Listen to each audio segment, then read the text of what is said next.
సుగ్రీవుడు పంపగా రామలక్ష్మణులు ఉన్న చోటికి ఎగిరి వచ్చాడు హనుమంతుడు. అక్కడ వారికి కనబడని చోటున ఆగి కొంత ఆలోచించి వారెవరో తెలియనందున తన రూపం మార్చుకొని సన్యాసి రూపం ధరించి వినయంగా వారిని సమీపించి నమస్కరించి మృదువుగా మనోహరంగా వారిని పలకరించాడు. మీరు రాజర్షుల వలె ఉన్నారు, దేవతలలాగా కనబడుతున్నారు, తీవ్రమైన నియమములు పాటించే మునివేషధారణలో ఉన్నారు. మీ శరీర ఛాయ చాలా శ్రేష్టంగా ఉన్నది.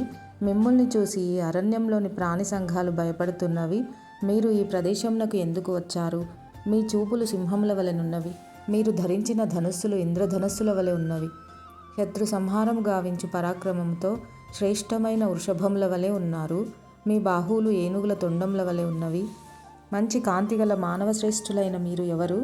రాజ్యార్హతలున్న వారిలాగా దేవతా తుల్యులుగా కనబడుతున్నారు. ఈ ప్రదేశంనకు ఎందుకు వచ్చారు? మీ నేత్రములు పద్మముల రేకుల వలె, బాహువులు దీర్ఘములై పరిగల వలె, మూపులు సింహముల మూపుల వలె ఉన్నవి. ఎవరు మీరు? ఇంద్రుని వజ్రాయుధంలాగా మీ ధనస్సులు సమున్నతంగా ప్రకాశమానంగా ఉన్నాయి.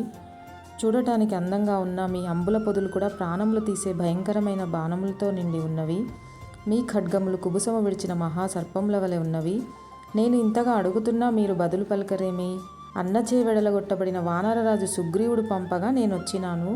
నా పేరు హనుమంతుడు, హనుమాన్ నామ వానరః. ఇది స్వామి రామునితో మాట్లాడిన మొదటి మాటలు. తన గురించి తాను రామచంద్రమూర్తికి చేసుకున్న పరిచయం.